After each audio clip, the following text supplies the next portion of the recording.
कार्यक्रम के मुख्य अतिथि एवं प्रमुख वक्ता के रूप में आए हुए श्री कनक तिवारी जी को अपने वक्तव्य के लिए आमंत्रित करती हूँ। श्री कनक तिवारी जी।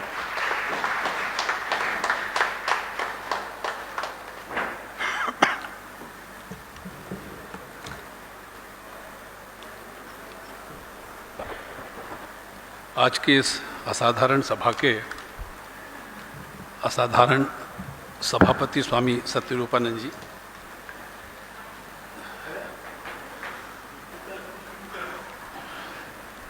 विशिष्ट अतिथि शैलेन शुक्ला जी, भाई ओम प्रकाश वर्मा जी, संचालिका डॉक्टर श्रीमती प्रीति विश्वकर्मा जी, सामने उपस्थित माताओं, बहनों, बच्चों, सज्जनों,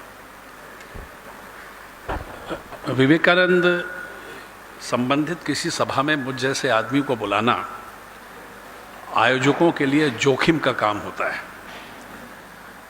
मैं उस भाषा से परिचित नहीं हूँ जिस भाषा से हिंदुस्तान को विवेकानंद का परिचय एक सदी से ज़्यादा समय से दिया जा रहा है।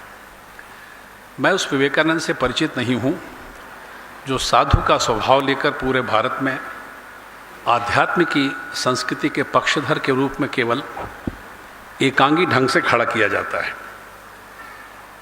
मेरा विवेकानंद कुछ अलग तरह का है। वो 13 से 15 बरस की उम्र में रायपुर का नरेंद्र नाथ दत्त था। बाद में कलकत्ता जाकर वो विवेकानंद हो गया। मैं नहीं जानता कि विवेकानंद कौन है। मैं संत नहीं हूँ शैलेन जी, इसलिए विवेकानंद मेरी जिज्ञासा, जिद, जिच और जिंदगी का मकसद बन गए हैं। एक बात आपको बताना चाहता हूँ। हिंदुस्तान के इतिहास में विशेषणों का इस्तेमाल हम बहुत तेजी से करते हैं। हर महापुरुष महान होता है, हर नेता बड़ा होता है, हर हारा हुआ नेता बेचारा होता है, हर नौजवान देश की उम्मीद होता है, चले गए लोग इतिहास का हिस्सा होते हैं।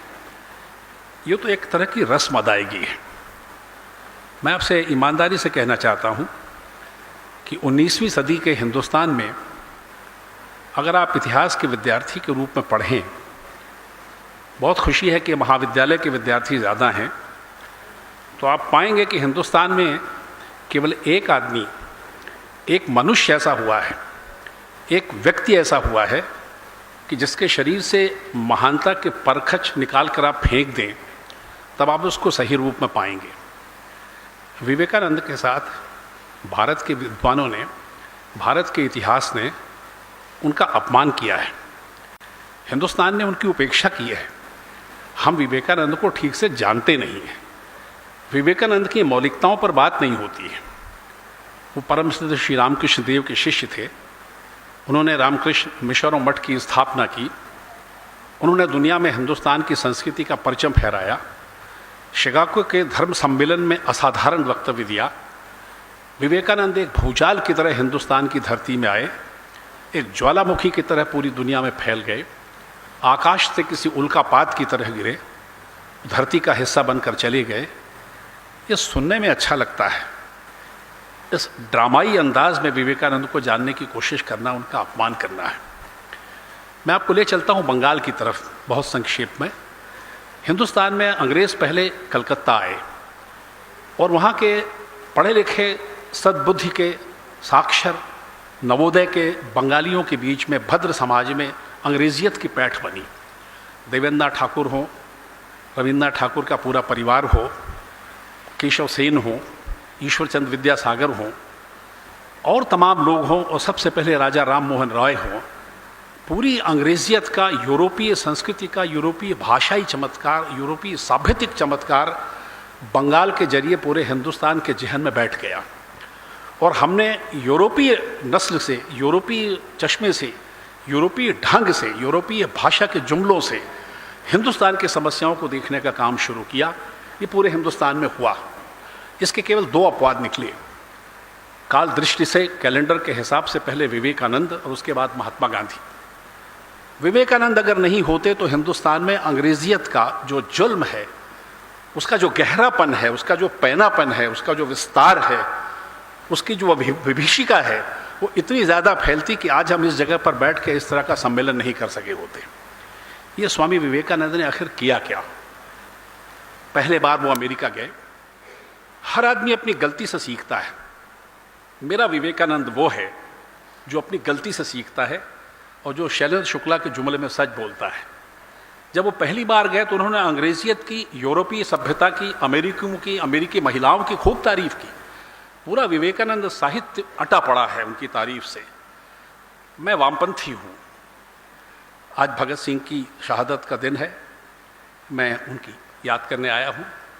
आज हिंदुस्तान के असाधारण समाजवादी विचारक जो विवेकानंद के भक्त रहे हैं, राम मनोहर लोहिया, उनका जन्मदिन है, मैं उनकी याद करने आया हूँ। मैं उस तरह के जुमले में पढ़ता रहा तो मुझे विवेकानंद से अपने छात्र जीवन में कोफ्त होती थी। लेकिन जब पश्चातवर्ती विवेकानंद को हमने पढ़ा, जब दूसरी यात्रा के बाद और उसके पहले से विवेकानंद ने अमेरिका के अत्याचारों के, अमेरिकी सभ्यता के, अमेरिकी लोगों के तिलिस्म के, उनके जीवन को सबको समझने की जब कोशिश की और विवेकानंद ने उनका चेहरा नोचा और पूरे हिंदुस्तान में, पूरी दुनिया के सामने विवेकानंद ने कहा मैं समाजवादी हूँ, मैं सेकुलर हूँ, उस विवेकानंद के सामने मेरा सिर झुका और मुझे लगा कि कोई ऐसी बात इस स्वामी में, इस सन्यासी में, इस 39 बरस के नौजवान में है जो इस देश में से, इस दुनिया में से, हमारे बीच में से भौतिक रूप से चला गया। आखिर विवेकानंद में क्या खास बात थी? क्षमा करेंगे, मैं बहस करने को तैयार हूँ, आज नहीं फिर कभी और कहीं। मैं विवेकानंद को हिंदू धर्म का नहीं, भारत की संस्कृति का प्रतिनिधि मानता हूँ। विवेकानंद ने धर्म को संस्कृति के जुमले से देखा। हिंदुस्तान में विवेकानंद से बड़ा संस्कृति पुरुष आज तक पैदा नहीं हुआ है। हम सब यूरोपीय सभ्यता के चक्कर में हैं। मैं अंग्रेजी पोशाक पहने खड़ा हूँ, अंग्रेजी में भाषा में गिटपिट करके हाईकोर्ट में अपनी रोटी कमाता हूँ। हम में से बहुत से लोग इस तरह से हैं। हम उन विभीषिकाओं से, उन पापों से, उन अभिशापों से, उन जहरीली हवाओं से बच नहीं सके जिससे विवेकानंद ने हमको बचाने की कोशिश की थी। स्वामी जी ने जो उस समय का नवोदय आंदोलन था, जिसको हिंदुस्तान में बंगाल का या हिंदुस्तान का रेनेसा कहते हैं, उसमें से चेहरा निकाल कर हमको अंग्रेजियत का, यूरोपीय सभ्यता का, अमेरिकियों का चेहरा निकाल कर बताया कि हिंदुस्तान वो देश है जो संस्कृति के बिंबों में जीता है।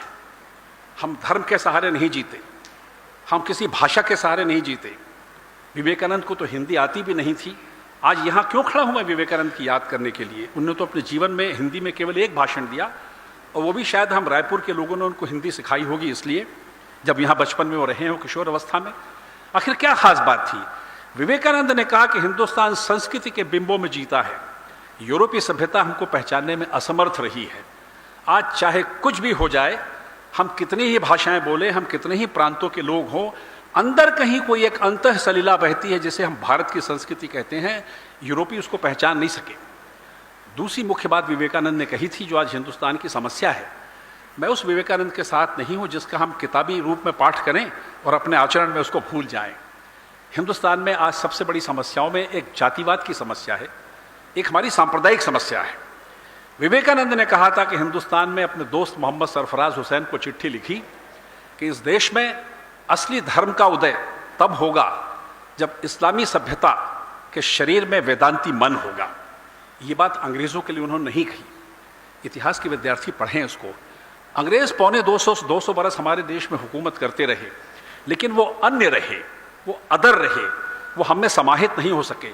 अंग्रेज ने हमको कभी भी अच्छा आदमी नहीं समझा। अंग्रेज ने हमको निकम्मा समझा, खराब समझा। वो हम पर हुकूमत करने आया था, वो तिजारत करने आया था, व्यापार करने आया था, शोषण करने आया था और शोषण करके चला गया। 200 बरस तक आप किसी देश में रहेंगे, आपको रहने की इच्छा नहीं होगी। ये कैसा धर्म है? ये कैसी ईसाइयत है? ये कैसी सभ्यता है? इसके बरख मुसलमान इस देश में रह गया, जो बहुत बड़ी संख्या में 15-17 करोड़ आज आपके बीच में है। वो आपके धर्म में समाहित नहीं हुआ, ये विवेकानंद ने कहा था। वह आपके धर्म में समाहित नहीं हुआ, वो आपकी सभ्यता में समाहित नहीं हुआ, लेकिन इस देश की संस्कृति को बनाने में जितना उसका योगदान है, उतना हिंदुओं को उसका योगदान मानना चाहिए। अभी आपने महाभारत की बात की, आपने राम और कृष्ण की बात की। आसमान के जितने भी देवता हैं उसमें राम और कृष्ण से ज़्यादा लोकप्रिय कोई नहीं है।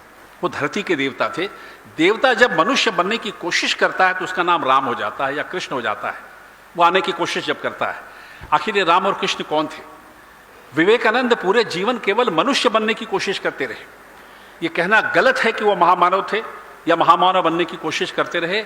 विवेकानंद ने वो सारी गलतियां की जो एक साधारण सा आदमी करता है, लेकिन उन गलतियों की सीढ़ी पर चढ़ के विवेकानंद आसमान की बुलंदी तक पहुंच गए। वे अपने गुरु भाइयों से लड़े, वे अपने गुरु से लड़े, वे पूरे संसार से लड़े, हिंदुस्तान की सभ्यता से लड़े। गांव गांव घूम घूम कर, गलियों में घूमकर विवेकानंद ने पूरा हिंदुस्तान देखा। वेदों के चरैवेति का सिद्धांत तो हम बहुत से मठों में, बहुत से आश्रमों में लाउड स्पीकर सुनते हैं, लेकिन ये कोई स्वामी सन्यासी चलते तो नहीं हैं। बुढ़ापे में सबको गठिया का रोग हो जाता है, डॉक्टरों के चक्कर काटते हैं, बिस्तर पर पड़े रहते हैं, तोंद फूल जाती है, शरीर काम नहीं आता, दिमाग तो होता नहीं है, लेकिन चरैवेति का सिद्धांत गाते हैं, बच्चों को सिखाते हैं। विवेकानंद उस साधु था जो अपने पैरों पर चलकर उसने हिंदुस्तान को वामन अवतार की तरह नाप लिया। पूरे देश में हुकूमत लोगों की जब चलती थी, उनके बीच में वो जाता था। ऐसा महामानव हमारे देश में था। विवेकानंद की एक मौलिकता का आपको ध्यान करना होगा। यह विवेकानंद थे जिन्होंने हिंदुस्तान के एक साधु के रूप में दुनिया को 3-4 नई बातें बताई। हमारा कोई भी नेता, हमारा कोई भी बौद्धिक आज तक हिंदुस्तान के बाहर नहीं गया है। हम अजीब किस्म के लोग हैं। हमारे पुरखों ने जितना ऊंचा और जितना अच्छा सोचा आज तक किसी ने नहीं सोचा। इसमें कोई दिक्कत नहीं, इसमें कोई संदेह नहीं। लेकिन बुद्ध के अपवाद को छोड़कर जो दक्षिण पूर्व एशिया में गए, आज तक हम बाहर नहीं गए। विवेकानंद पहले साधु थे हिंदुस्तान के इतिहास को जो बाहर गए, वो बार बार गए और बार बार बाहर जाने की बात करते हैं। गांधी जी तक ने भी ये बात नहीं की, भगत सिंह ने भी ये बात नहीं कही, लोहिया जी ने भी नहीं कही, नेहरू जी ने भी नहीं कही। पूरे सांस्कृतिक वांग्मय में विवेकानंद अकेले हैं जो कहते हैं कि हिंदुस्तान के नौजवानों, हिंदुस्तान के पढ़े लिखे लोगों, जाओ दुनिया में अपनी आध्यात्मिक ताकत और अपनी आध्यात्मिक शक्ति और अपने आध्यात्मिक ज्ञान की बारिश करो जाकर। जब तक तुम दुनिया में जाओगे नहीं, अपनी बात लोगों को कहोगे नहीं, तब तक तुम इसी जलालत की हालत में रहोगे। हम विवेकानंद की बात मानते हैं और कहते हैं मेक इन इंडिया। हम अमेरिका जाकर अमेरिका को कुछ सिखाने के बदले उसे सीखने की बात करते हैं। ऐसा कोई भी बौद्धिक क्लास का, एलीट क्लास का पढ़ा लिखा इंटेलेक्चुअल स्वामी सन्यासी बौद्धिक, कभी कोई प्रस्तोता, कभी कोई प्रवक्ता, कभी कोई प्राध्यापक बाहर जाकर हिंदुस्तान की ताकत का, इल्म का एहसास लोगों को कराए जो विवेकानंद ने किया था। प्रेस्बिटेरियन चर्च हो, प्रोटेस्टेंट्स हो, रोमन कैथोलिक्स हो, एग्नोस्टिक्स हो, कोई भी हो, 8-8, 10-10 लोगों को एक दिन में अमेरिका में उन्होंने अपने बहस में परास्त किया था। और सुन लो विद्यार्थियों, ये भगवा रंग से धोखा नहीं खाना, ये स्वामी विवेकानंद का अक्स नहीं है, ये स्वामी विवेकानंद की असलियत नहीं है। स्वामी विवेकानंद ने चार्ल्स डार्विन की थ्योरी के समानांतर थ्योरी रची है। स्वामी विवेकानंद ने हिंदुस्तान के किसी भी सन्यासी या बुद्धिजीवी के मुकाबले अमेरिका के सबसे बड़े शिक्षा शास्त्री हर्बर्ट स्पेंसर को चिट्ठी लिखी थी कि मैं आपकी शिक्षा के ज्ञान के ऊपर में टिप्पणी और किताब लिखना चाहता हूं। ये विवेकानंद थे जिन्होंने एनसाइक्लोपीडिया ब्रिटेनिका के 20 में से 11 के 11 अंक, उसके हिस्से कंठस्थ कर लिए थे। वो पढ़े लिखे आदमी थे। रूस का सबसे बड़ा विद्वान हुआ है उस जमाने का Peter Kropotkin, Prince Kropotkin. Prince Kropotkin ने किताब लिखी है म्यूचुअल एड, पारस्परिक सहायता। पारस्परिक सहायता समाज में हमको एक दूसरे की करनी चाहिए। बढ़ई है, कारीगर है, चर्मकार है, शिल्पकार है, कुम्हार है, अध्यापक है, सब हैं। हम एक दूसरे की सहायता करें, ये क्रोपाटकिन ने सिद्धांत सिखाया। उसके पहले विवेकानंद ने म्यूचुअल हेल्प का सिद्धांत गढ़ा, लेकिन उसमें एक बात जोड़ी जो क्रोपाटकिन ने नहीं जोड़ी, संसार के सबसे बड़े साम्यवादी विचारक ने नहीं जोड़ी, कि हमें म्यूचुअल हेल्प और अप्रिसिएशन का सिद्धांत गढ़ना चाहिए। अगर एक बढ़ई बहुत अच्छा मकान उसके दरवाजे बनाता है, आप उसकी तारीफ करें। एक चर्मकार बहुत अच्छे जूते आपके बनाता, आप उसकी तारीफ करें। कुम्हार अच्छे बर्तन गढ़ता, आप उसकी तारीफ करें। समाज में हम एक दूसरे के साथ अंतर्निर्भर नहीं हैं, हम समाज में एक दूसरे के साथ अंतर्निहित हैं। यह सिद्धांत विवेकानंद ने हमको बताया। गांधी जी का सबसे महान सिद्धांत क्या है? दरिद्र नारायण। गांधी जी का दूसरा सबसे बड़ा योगदान भारत की राजनीति को क्या है? अछूतोद्धार, हरिजन शब्द। ये दोनों शब्द विवेकानंद से गांधी जी ने लिए हैं। गांधी जी के 10 बरस पहले विवेकानंद ने मत छुओवाद का प्रवर्तन करने वालों के चेहरे पर तमाचा मारा था और कहा था तुम देश में क्या कर रहे हो। जितने सिद्धांत हैं, विवेकानंद ने घोषणा की थी। लेनिन जो रूस की सबसे बड़ी क्रांति का नेता था, जिसके नेतृत्व में बोल्शेविक क्रांति 1917 में सफल हो गई, 1924 में, उसको ये 1917 में उसको ये पता नहीं था कि हमारी क्रांति कब सफल होगी। स्वामी जी ने लिखा है कि सबसे पहले दुनिया में साम्यवादी क्रांति सफल होगी तो रूस में होगी, और तब माओ सेतुंग का कहीं पता नहीं था, और कहा उसके बाद में चीन में होगी। दोनों जगह हुआ। उसके बाद में कहा हिंदुस्तान में सबसे बड़ी क्रांति शूद्र राज्य की हिंदुस्तान में होगी। वो हो नहीं रही है। स्वामी जी हमको शर्म है कि वो हो नहीं रही है। अगर हो भी रही है तो बहुत धीरे हो रही है। विवेकानंद ने कार्ल मार्क्स से आगे बढ़ के एक बात कही थी। कार्ल मार्क्स ने प्रोलेटेरिएट कल्चर की बात कही, लेकिन कम्युनिज्म में क्या होता है, कम्युनिस्ट मुल्कों में क्या होता है, कुछ छोटे से गुट के लोग, कुछ छोटे से समूह के लोग उनके ऊपर हुकूमत करते हैं और बाकी सब पीछे चलते हैं। संसार के इतिहास में विवेकानंद अकेला हुआ है। वो अकेले ऐसे विचारक हुए हैं जिन्होंने कहा कि हिंदुस्तान में अगर आप यहाँ के अशिक्षितों को, यहाँ के निचले तबके के लोगों को शिक्षा दोगे तो अपने सांस्कृतिक मूल्य वो खुद गढ़ेंगे, और उनके गढ़े हुए सांस्कृतिक मूल्यों से हिंदुस्तान चलेगा। तब इस देश में समझना कि लोकतंत्र आया है, तब तक नहीं आया, ऐसा संसार में किसी ने नहीं कहा। प्रोलेटेरिएट कल्चर का निर्माण भी प्रोलेटेरिएट वर्ग के लोग करेंगे और फिर इस देश पर हुकूमत करेंगे, बौद्धिक के किसी ने नहीं कहा। ये स्वामी जी ने एक नई बात हमारे सामने रखी है। हम उस विवेकानंद के साथ हैं। कभी कभी मुझे लगता है, आपने हाथी का किस्सा सुना होगा। कुछ अंधे जब हाथी को देखने की कोशिश करते हैं तो कोई उसके सूंड को पकड़ता है, कोई उसके पूंछ को पकड़ता है, उसको लगता है रस्सी है, कोई पैर को पकड़ता है तो लगता है कि उसके कोई पेड़ के तने को पकड़ रहा है, कोई दांत को पकड़ता है, लेकिन वो हाथी किसी के समझ में नहीं आता। स्वामी जी क्षमा करेंगे, मैं हिंदुस्तान की बुद्धिजीवी जमात पर लानत भेजने आया हूँ, और ये लानत मैं विवेकानंद की याद की हर सभा में देता हूँ। हमने विवेकानंद को हाथी की तरह समझा है। हम सब अंधे हैं, हमने उनको समझने की आज तक कोशिश नहीं की। धर्म के लबादे में विवेकानंद को देखा नहीं जा सकता। इस देश की सबसे बड़ी समस्या हिंदू धर्म की अवधारणा को समझने की नहीं है। इस देश को समझने की सबसे अच्छी बात है कि हम धर्म के संबंध में हिंदू अवधारणा को न समझ के पूरी बात को समझने की कोशिश करें कि विवेकानंद ने हमको दिया क्या। इस देश में एक पार्टी है, उसके एक बहुत बड़े नेता थे जो बहुजन समाज के नेता कहलाते थे। एक बार मैं उनसे मिलने गया और मैंने एक भाषण की उनके लिए इबारत बना के लिखी कि आप ये भाषण दीजिए, आप देश में लोकप्रिय हो जाएंगे। उन्होंने भाषण पढ़ा, बोले आप जो लिख के लाए हैं वो तो इतना तीखा है कि मैं भी नहीं बोलता हूँ। आप इस देश के पढ़े लिखे लोगों में से हैं, आप इस देश के उच्च वर्ग के लोगों में से हैं, आप इतने नाराज क्यों अपने देश में से। मैंने साहब ये मेरा भाषण नहीं है, ये विवेकानंद का लिखा हुआ है, और आप जिस तरह की बात देश के अंदर करने की कोशिश कर रहे हैं उससे ज़्यादा तीखा है हिम्मत किसी की। मंदिर वहीं बनाएंगे कि दुनिया में जाके कह दे कि 33 करोड़ देवी देवताओं को मंदिरों से निकाल के फेंक दो समुद्र में, और उनके जगह हिंदुस्तान के हाड़ मास के गरीब 33 करोड़ आदमी को स्थापित करो मंदिरों में, उनकी पूजा करो। है विवेकानंद के मुकाबले किसी का साहित्य आज देश में कहने का। एक कहावत है, संस्कृत जो है, जब भाषण अच्छा देना नहीं आता तो लोग संस्कृत बोलने लगते हैं। महाजन गता ये स पंथा, कि बड़ा आदमी जिसमें चले उसके पीछे जो चलता उसी को रास्ता कहते हैं। तो कह उस रास्ते पर स्पीड ब्रेकर क्यों है, उस रास्ते पर चलते क्यों नहीं हो। हम स्वामी विवेकानंद के चेहरे से, हम स्वामी विवेकानंद की देह से, हम स्वामी विवेकानंद के नाम से, हम स्वामी विवेकानंद की मूर्ति से इश्क करने वाले लोगों में से नहीं हैं। हम विवेकानंद के रास्ते पर चलना चाहते हैं। विवेकानंद फाउंडेशन बनाने से क्या होगा। अरे बनाना है तो विवेकानंद को हिंदुस्तान के संविधान का फाउंडेशन बनाओ। संविधान में विवेकानंद का नाम नहीं है। विवेकानंद ने कहा था कि जो अंग्रेजी संविधान तुम लाने वाले हो, जो अंग्रेजियत के गवर्नेंस तुम लाने वाले हो, जो अंग्रेजियत के पार्लियामेंट तुम लाने वाले हो, जो अंग्रेजी भाषा का संस्कार तुम लाने वाले हो, ये सब बकवास है। इसके बोलने के बाद भी हम हिंदुस्तान में विवेकानंद का झंडा लेके 11 सितंबर को पूरे दुनिया में, पूरे देश में जगह जगह डंका पीटते हैं कि स्वामी जी ने इतना अद्भुत भाषण दिया, हमारी भारतीय संस्कृति का, हमारी हिंदू संस्कृति का परचम उठाया। और नहीं, बस आखिरी बात आपसे कहूँगा, कभी कभी मुझे लगता है कि नामों में चमत्कार क्यों होता है। मेरे पिता का या मेरी माता का जो नाम था वो आपको नहीं बताऊंगा, लेकिन मुझे पता है।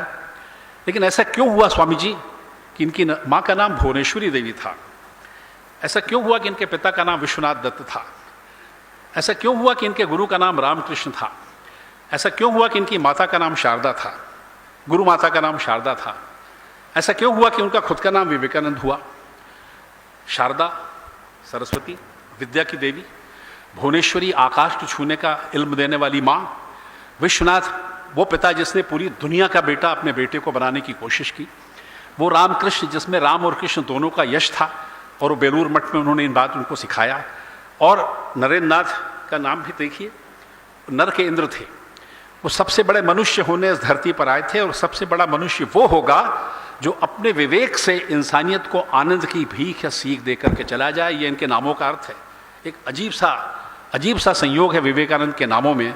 हम उस रायपुर शहर के लोग हैं, हमने विवेकानंद को विवेकानंद बनाया।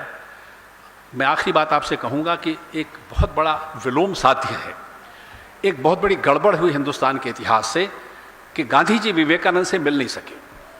अगर गांधी जी विवेकानंद से मिलते तो मैं आपसे कह सकता हूँ कि हिंदुस्तान की आज़ादी के आंदोलन को जो थोड़ी सी यूरोपीय दशा उसके अंदर आई थी, जिस वजह से यूरोपीय किस्म की संस्कृति के सरकारों का यहाँ पर मुलम्मा हमने अपने देश की हुकूमत पर चढ़ाया था, वो नहीं होने वाला था। ये दुर्भाग्य है इस देश का।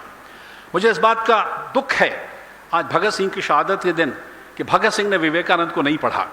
उसका कारण ये था कि विवेकानंद की सारी किताबें अंग्रेज़ों ने जब्त कर ली थी और भगत सिंह और बाकी क्रांतिकारी नहीं पढ़ पाए। और 1928 में भगत सिंह और उनके साथियों ने विवेकानंद के छोटे भाई भूपेंद्र नाथ दत्त को बुला करके लाहौर में एक बहुत बड़ा जलसा किया, और तब पहली बार उनको स्वामी विवेकानंद के साहित्य से उनका परिचय हुआ। अगर हिंदुस्तान में भगत सिंह को, अगर हिंदुस्तान में महात्मा गांधी को विवेकानंद से मिलने और पढ़ने का सौभाग्य मिला होता, संयोग मिला होता, तो हिंदुस्तान के इतिहास की दिशा कुछ अलग होती। मैं उस स्वामी विवेकानंद के प्रवर्तक की हैसियत से, उनके प्रस्तोता की हैसियत से, उनके प्रवक्ता की हैसियत से, उनके गुलाम की हैसियत से, उनके समर्थक की हैसियत से, उनके वकील की हैसियत से आया हूँ। क्योंकि कुछ भी कहो, अपने मेरा पेशा भी सर चढ़ के बोलता है। आखिर विवेकानंद एक वकील के पुत्र थे। अगर विश्वनाथ दत्त नहीं होते, एक वकील का बेटा ही तो था जिसने हिंदुस्तान में, पूरी दुनिया में एक ऐसी अलग जगाई जिसकी रोशनी में हम सब यहाँ बैठे हैं। और याद करो, शिकागो धर्म सम्मेलन किसने किया था? शिकागो धर्म सम्मेलन शिकागो के सबसे बड़े फौजदारी वकील ने किया था, जो बेईमानी और हराम की कमाई से जिस तरह वकील कमाते हैं, जिनमें मैं भी शामिल हूँ।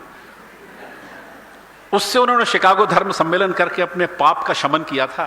पाप की गंगा, पुण्य की गंगा में डुबकी लगाई थी, वो भी तो एक वकील था। तो मैं इसलिए उन दो महान वकीलों के बाद एक छोटा सा तीसरा वकील हूँ। हम इतिहास के कीड़े मकोड़े हैं, हमें कौन याद रखेगा? लेकिन दीपक पर मर बैठने की कोशिश करने वाले इतिहास के कीड़े मकोड़े बनने की कोशिश मत करो। मैं विवेकानंद की उज्ज्वल रोशनी में अगर अपना जीवन होम भी कर दूंगा, तब भी मेरा कुछ नहीं बनेगा, विवेकानंद का कुछ नहीं बनेगा। जितने कीट पतंगों यहाँ बैठे हो, नौजवान बच्चों यहाँ तुम बैठे हो, कॉलेज के लड़कियों बैठे हो, किसी की रोशनी में चलकर उसके पीछे मत जाओ। विवेकानंद ने सिखाया था कि जो रोशनी हमको दी है, उस रोशनी पर आगे बढ़ने की कोशिश करो। अपने गुरु श्री रामकृष्ण देव के और तमाम शिष्यों से मतभेद होने पर स्वामी अद्भुतानंद को उन्होंने झिड़की दी थी कि होंगे तुम्हारे गुरु, तुम्हारे रामकृष्ण, मैं उनकी बात को नहीं मानता, अगर ऐसे हैं तो मैं नहीं मानता, लेकिन रामकृष्ण को, मेरे गुरु को, उनको संसार में उनके सही रास्ते पर चलने की अगर मुझ में कोई कशिश है, मुझ में कोई दम है, तो वो करके मैं दिखाऊंगा जो मैं करना चाहता हूँ। और इसलिए विवेकानंद ने बेलूर मठ में रामकृष्ण मिशन और मठ की स्थापना की। उन सब से लड़के एक मौलिक विचारक थे। उनकी मौलिकता पर बहुत कुछ कहा जा सकता है, लेकिन एक छोटी सभा में बहुत कम समय में नहीं। लेकिन विवेकानंद की मौलिकता का हनन करके विवेकानंद को केवल एक दार्शनिक साधु, ऐसा साधु जिसमें कि हड्डी हड्डी नहीं है, केवल गोश्त है। आजकल के नौजवान बच्चों जो पिज़्ज़ा, बर्गर और हैमबर्गर के बच्चे हैं, उनकी भाषा में वो बोनलेस चिकन चिली की तरह उनको समझने की कोशिश करो तो ठीक नहीं होगा। इसलिए आपसे मैं ये गुजारिश करने आया हूँ। और पहली बार मुझे अच्छा लगा कि इस सभा में बहुत छोटे छोटे जो अनिच्छुक बच्चे हैं, वो नीली पैंट और नीला शर्ट पहन के आते थे पहले, और पीछे बैठ जाते थे और कोसते रहते थे कि ये बुढ़ा क्यों आ गया बार बार। हर साल बुला लिया जाता है, कुछ न कुछ बोलता रहता है कि इसके आने का सिलसिला बंद कब होगा। और ओम प्रकाश वर्मा मेरे प्रेम में सिलसिले को बंद नहीं कर पाते थे। तो ओम प्रकाश ने भी इस बात को, वर्मा जी ने समझा कि बच्चे बहुत निराश हैं, तो दूसरी तरह के बच्चे जो मैच्योर हैं, थोड़े से परिपक्व, उनको बुला के यहाँ रखा जाए। तो एक नए तरह की सभा में नई तरह की बातें करने का हौसला उनकी वजह से है, मेरा कुछ लेना देना नहीं है।